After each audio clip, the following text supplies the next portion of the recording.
that he is the unchallenged voice of the Negro people and the disquieting voice of the white, I would rather introduce him to you as the man who has changed the moral climate of America to a point by which our country and our nation will never be the same again. I'd rather introduce him to you as the man who has given the history of our generation a forward thrust, a sense of direction, an encounter with destiny. It gives me great pleasure, and I consider it a distinct privilege, to give you at this point Dr. King, Dr. Martin Luther King.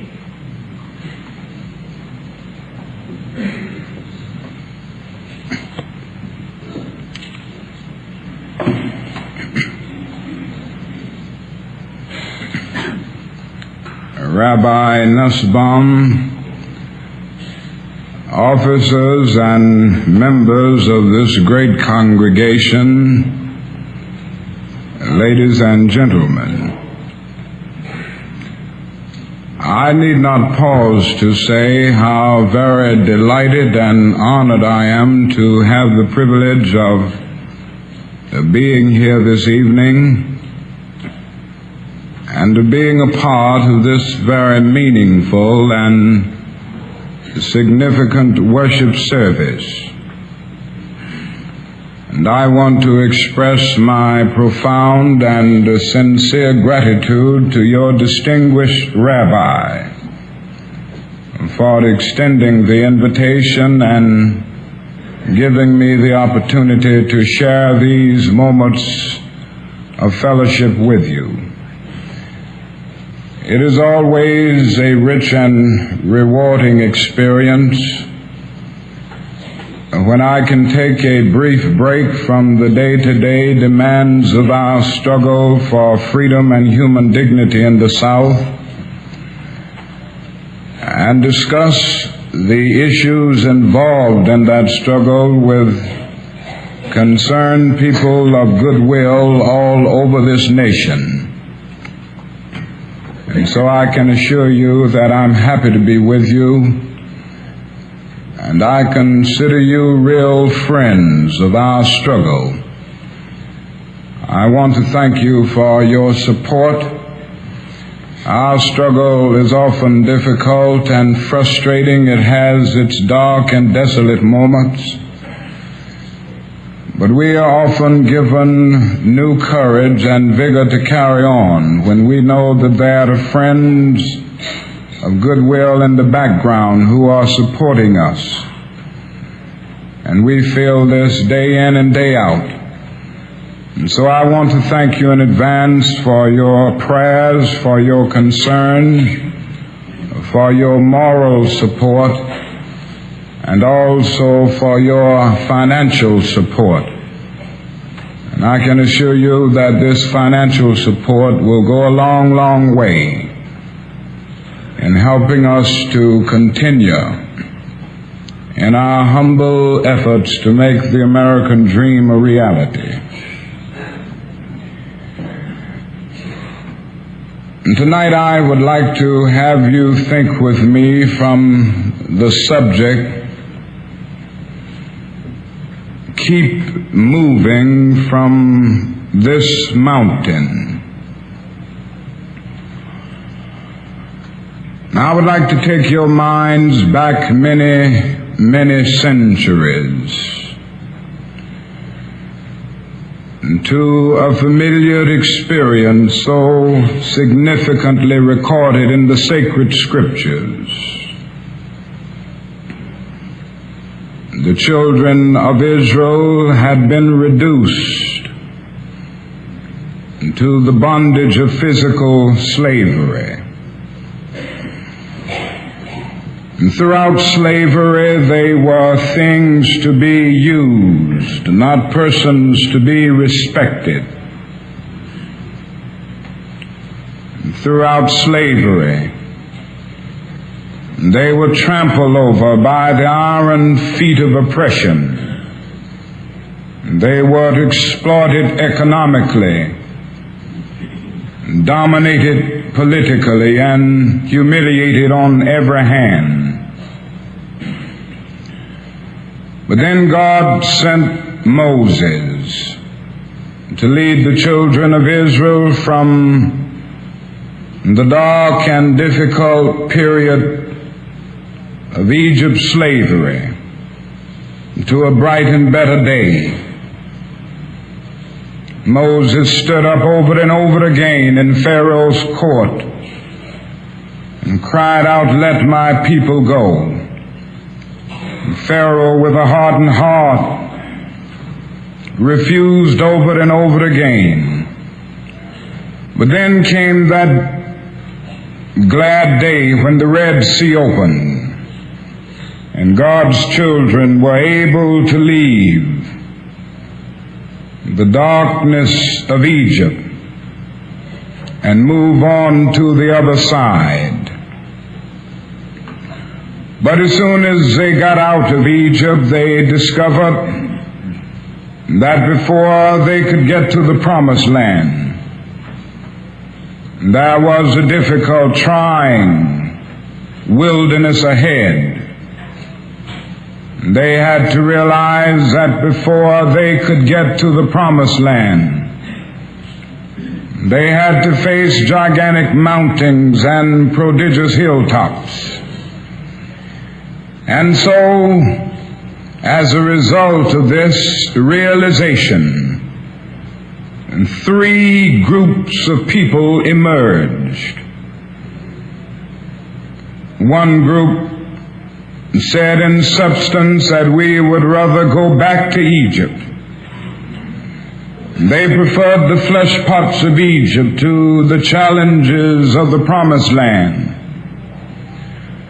A second group had abhorred the idea of going back to Egypt, and yet they abhorred the idea of facing the difficulties of moving ahead to the promised land, and they somehow wanted to remain stationary and choose the line of least resistance. There was a third group, probably influenced by Caleb and Joshua, who had gone over to spy a bit and who admitted that there were giants in the land, but who said, "We can possess the land." This group said in substance that we will go on in spite of, that we will not allow anything to stop us, that we will move on amid the difficulties, amid the trials, amid the tribulations. Now certainly one could almost preach a sermon from either of these groups.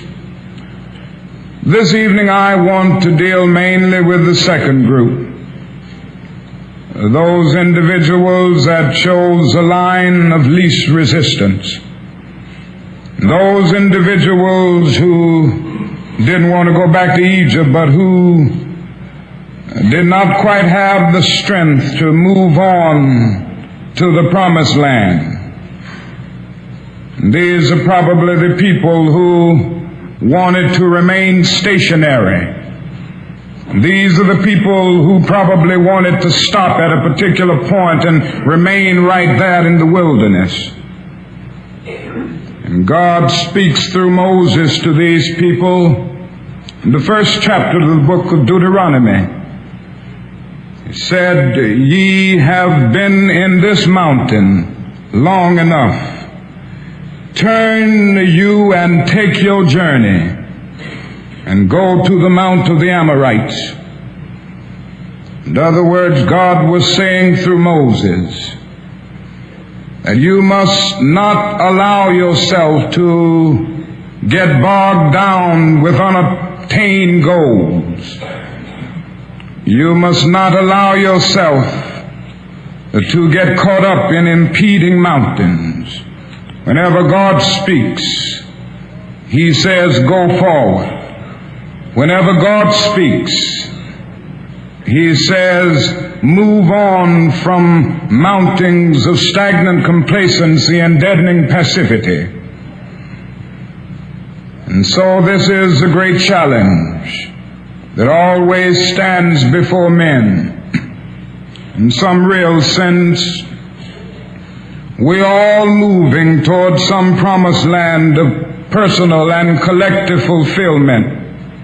In every age and every generation, men have envisioned a promised land. Some may have envisioned it with the wrong ideology, with the wrong philosophical presupposition. But men in every generation thought in terms of some promised land. Plato in his Republic thought of it as a day when philosophers would become kings and kings philosophers, and justice would reign throughout society. Immanuel Kant thought of it as a day when men would recognize the moral laws of the universe and the categorical imperative would reign supreme. Karl Marx dreamed of it as a day when the proletariat would conquer the reign of the bourgeoisie, and so society would live by the motto, from each according to his ability, to each according to his needs. Judaism and Christianity dreamed of it as a day when the kingdom of God would emerge, a day when justice, brotherhood, peace, and the reign and will of God would dwell throughout society. Whenever men have thought seriously of life, they have dreamed of a promised land. And so in a sense, we're all moving towards some promised land. And tonight I would like to suggest some of the symbolic mountings that we have occupied long enough, and that we must leave if we are to move on to the promised land of justice, peace, and brotherhood, yea, the promised land of the kingdom of God. First, we've been in the mounting of practical materialism long enough. When I speak of materialism at this point, I'm not talking about metaphysical materialism, that strange doctrine that speaks of all reality as little more than matter in motion. That strange doctrine that says in substance that all life is merely a physiological process with a physiological meaning. I'm not talking about that kind of materialism, because I think ultimately it is blown away by the wind of essential thinking. I'm talking about practical materialism, the notion that causes individuals to live as if material values are the only values and concerns in life. Each of us lives in two realms, the within and the without. The within of our lives is somehow found in the realm of ends, the without in the realm of means. Within of our lives, at bottom, that realm of spiritual ends expressed in art, literature, morals, and religion, for which at best we live. The without of our lives is that realm of instrumentalities, techniques, mechanisms by which we live. Now, the great temptation of life and the great tragedy of life is that so often we allow the without of our lives to absorb the within of our lives. The great tragedy of life is that too often we allow the means by which we live to outdistance the ends for which we live. And how much of our modern life can be summarized in that arresting dictum of the poet Thoreau, improved means to an unimproved end. We have allowed our civilization to outrun our culture. We have allowed our technology to outdistance our theology. And for this reason we find ourselves caught up with many problems. Through our scientific genius, we've made of the world a neighborhood. But we've failed through moral commitment to make of it a brotherhood. And so we've ended up with guided missiles and misguided men. And the great challenge is to move out of the mountain of practical materialism and move on to another and higher mountain which recognizes somehow that we must live by and toward the basic ends of life. We must move on to that mountain which says in substance, what doth it profit a man to gain the whole world of means, aeroplanes, televisions, electric lights, and lose the end, the soul? The other mountain that we've occupied long enough, and certainly it is quite relevant to discuss this at this time when we think of brotherhood.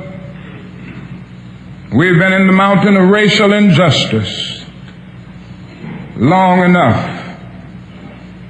And now it is time for us to move on to that great and noble realm of justice and brotherhood.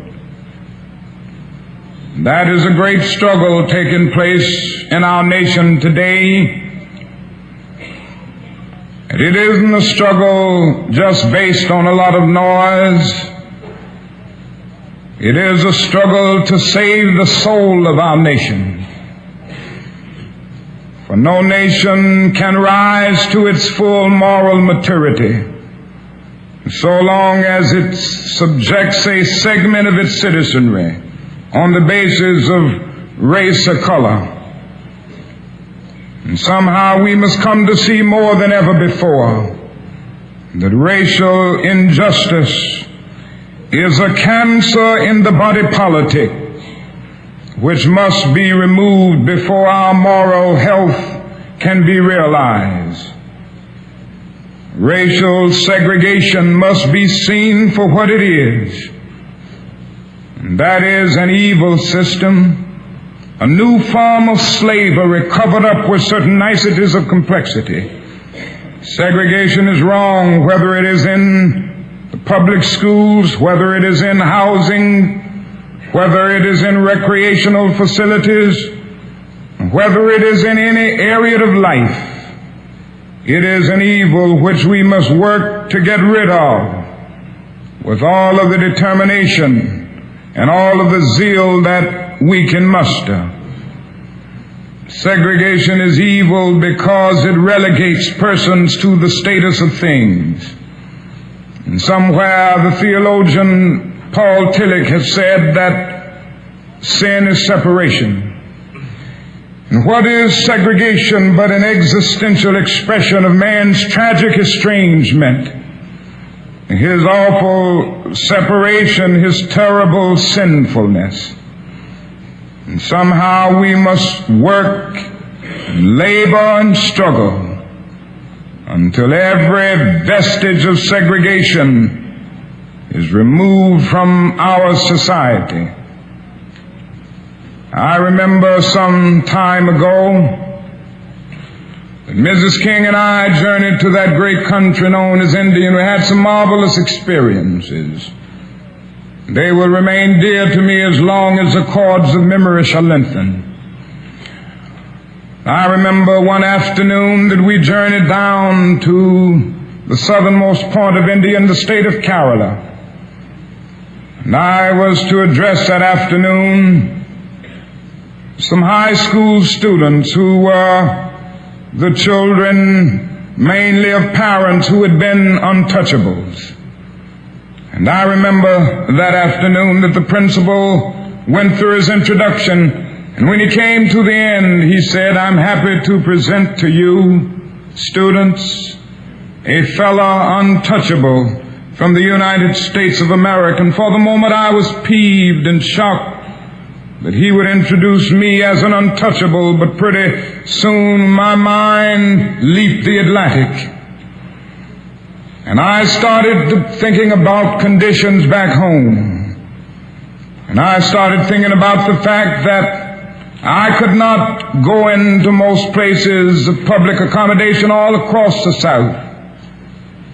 I started thinking about the fact that 20 million of my black brothers and sisters were still at the bottom of the economic ladder. I started thinking about the fact that Negroes all over America, even if they have the money, cannot buy homes and rent homes of their choices because so many of their white brothers don't want to live near them. I started thinking about the fact that my little children were still judged in terms of the color of their skin rather than the content of their character. And I said to myself, I am an untouchable, and every Negro in the United States is an untouchable. And segregation is evil because it stigmatizes the segregated as an untouchable in a caste system. We've been in the mountain of segregation long enough. And it is time for all men of goodwill to say now, we're through with segregation now, henceforth, and forevermore. And we've been in the mountain of indifference concerning poverty long enough. Whether we realize it or not, most of the peoples of the world still go to bed hungry at night. Millions of them are in Asia, millions in Africa, millions in South America. On that same trip to India, I will never forget the depressing moments that came to me. How can one avoid being depressed when he sees with his own eyes evidences of millions of people going to bed hungry at night? How can one avoid being depressed when he sees with his own eyes millions of people sleeping on the sidewalks at night? In Bombay, more than 1 million people sleep on the sidewalks every night. In Calcutta, more than 600,000 sleep on the sidewalks every night. They have no beds to go in. They have no houses to go in. How can one avoid being depressed when he discovers that out of India's population of more than 400 million people, some 380 million make an annual income of less than $70 a year? And most of these people have never seen a doctor or a dentist. The world must do something about this. The affluent nations, the have nations, must join in the grand alliance to do something about this. But not only must we look abroad, we can look in our own nation.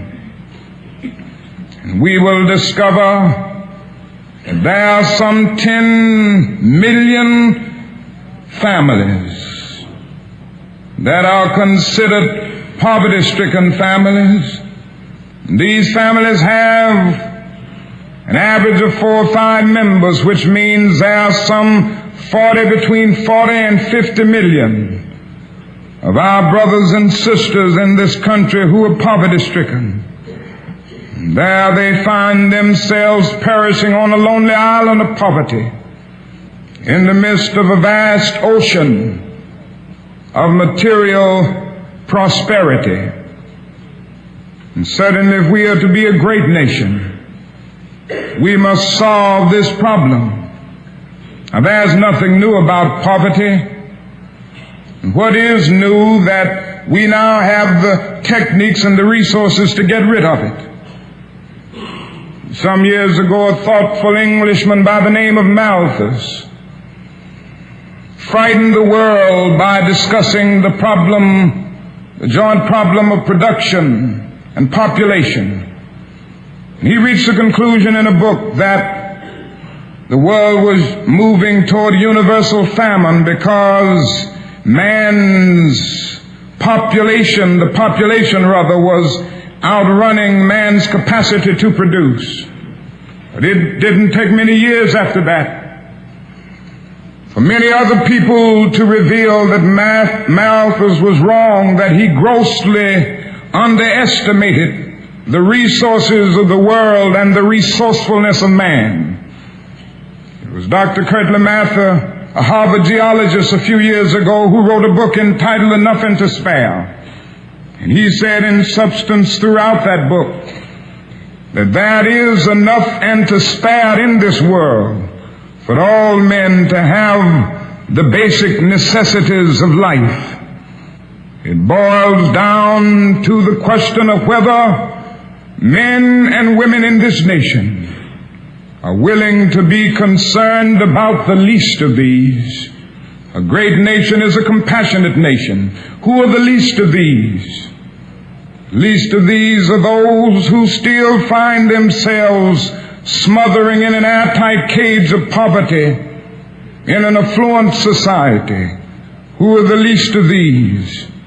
They are the thousands of individuals who see life as a long and desolate corridor with no exit sign. Who are the least of these?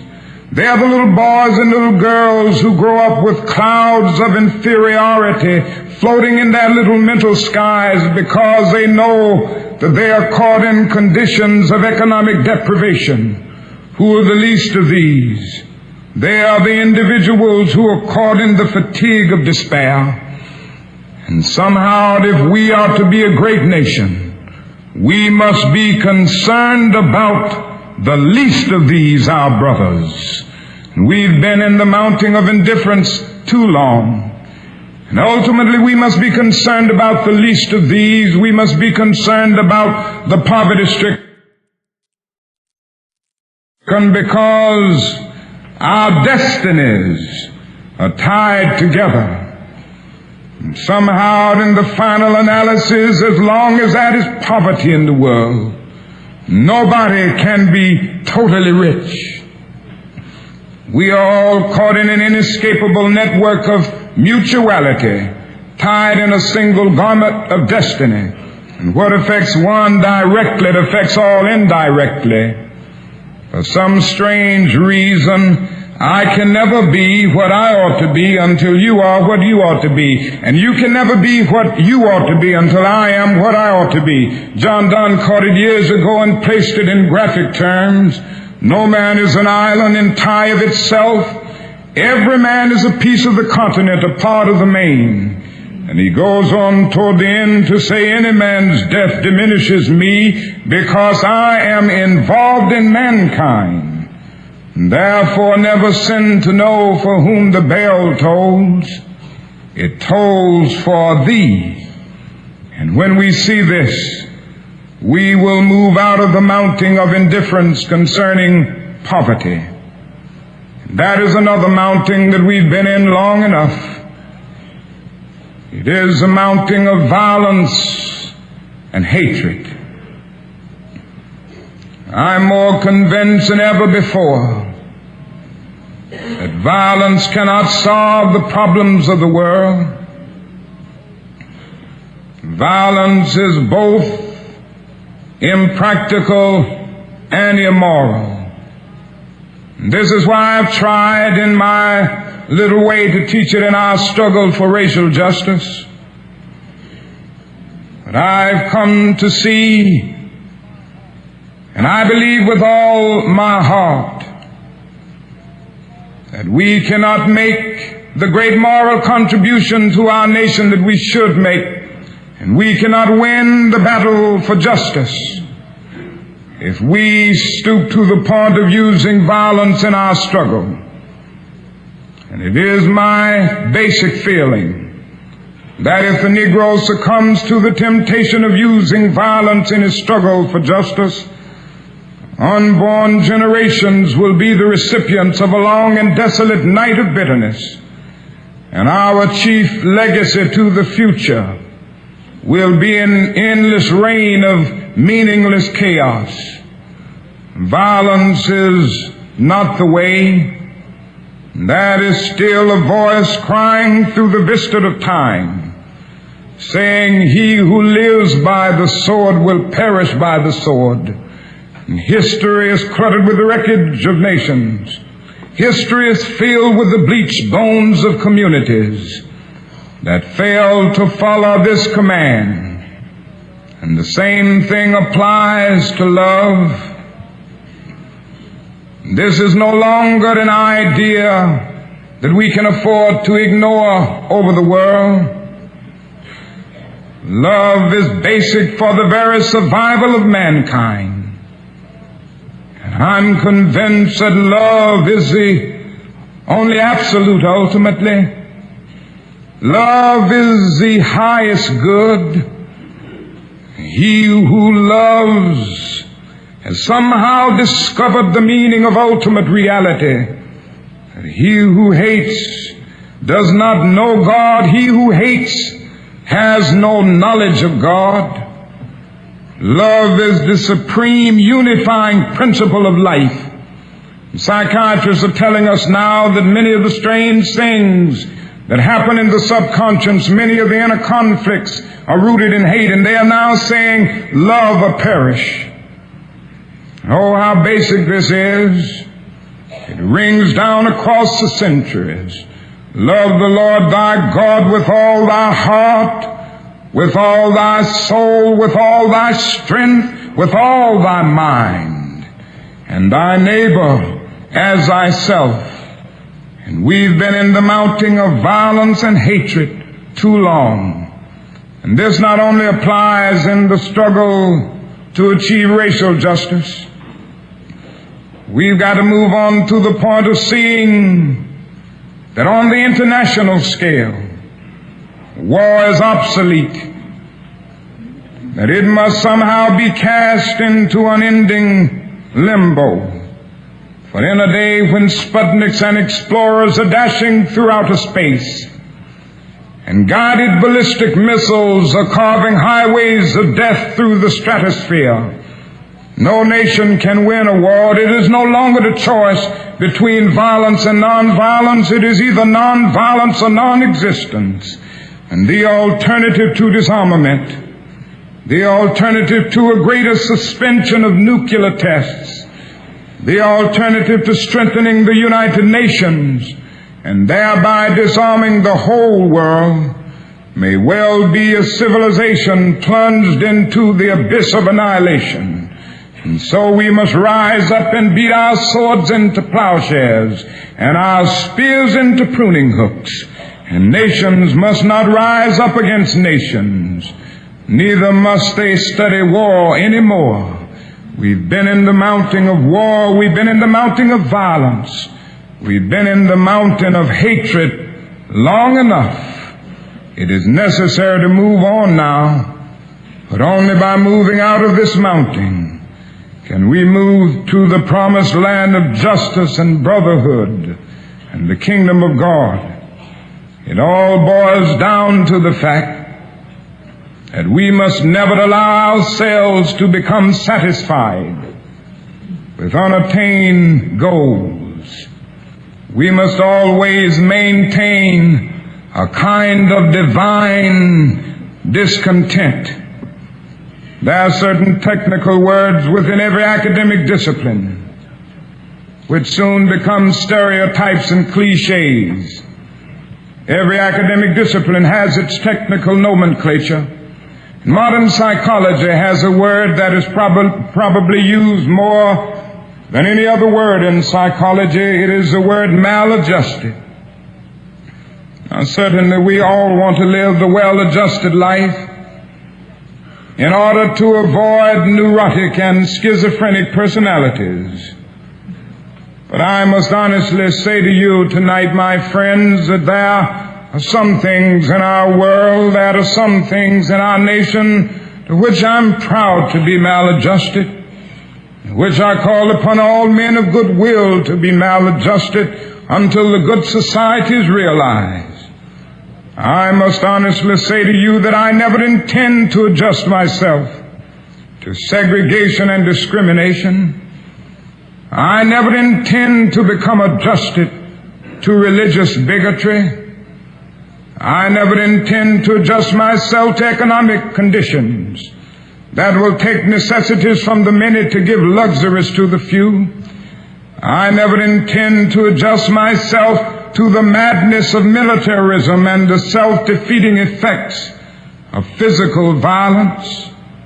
And I say to you that I am absolutely convinced that maybe the world is in need for the formation of a new organization, the International Association for the Advancement of Creative Maladjustment, men and women who will be as maladjusted as the prophet Amos, who in the midst of the injustices of his day could cry out in words that echo across the centuries, "Let justice roll down like waters and righteousness like a mighty stream." As maladjusted as Abraham Lincoln, who had the vision to see that this nation could not survive half slave and half free. As maladjusted as Thomas Jefferson, who in the midst of an age amazingly adjusted to slavery, could etch across the pages of history words lifted to cosmic proportions. We hold these truths to be self-evident, that all men are created equal, that they are endowed by their Creator with certain inalienable rights, and that among these are life, liberty, and the pursuit of happiness. As maladjusted as Jesus of Nazareth could say to the men and women of his day, "Love your enemies, bless them that curse you, pray for them that despitefully use you." And through such maladjustment, we will be able to emerge from the bleak and desolate midnight of man's inhumanity to man into the bright and glittering daybreak of freedom and justice. And may I say in conclusion that I believe firmly that we will get to the promised land of collective fulfillment.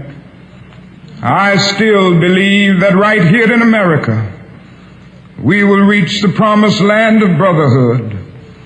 Oh, I know that there are still dark and difficult days ahead. Before we get there, some more of us will have to get scarred up a bit before we reach that majestic land.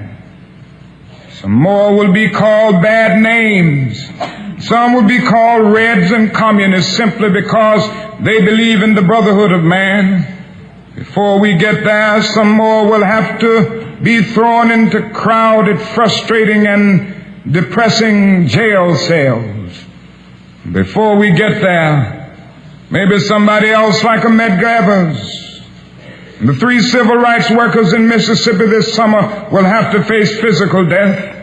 The physical death is the price that some must pay to free their children and their white brothers from a permanent death of the spirit. Then nothing can be more redemptive.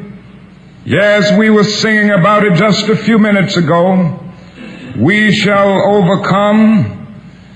We shall overcome. Deep in my heart, I do believe we shall overcome.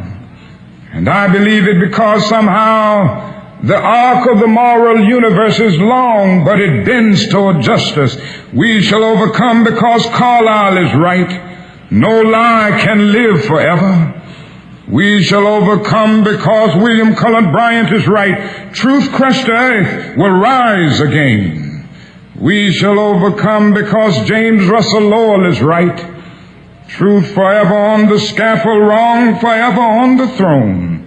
Yet that scaffold sways the future, and behind the dim unknown standeth God within the shadow, keeping watch above his own. With this faith, we will be able to hew out of the mountain of despair a stone of hope. With this faith, we will be able to transform the jangling discords of our nation into a beautiful symphony of brotherhood. With this faith, we will be able to speed up the day when, in the words of prophecy, every valley shall be exalted, and every mountain and hill shall be made low. The rough places will be made plain, and the crooked places straight, and the glory of the Lord shall be revealed, and all flesh shall see it together. This will be a great day. This will be a marvelous hour. And at that moment, figuratively speaking in biblical words, The morning stars will sing together, and the sons of God will shout for joy.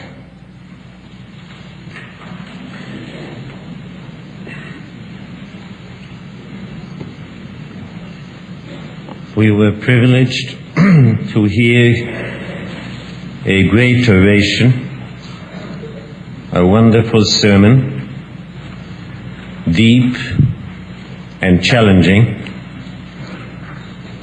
and I hope that together we may move away from the mountain of hatred and prejudice toward the large and glorious valley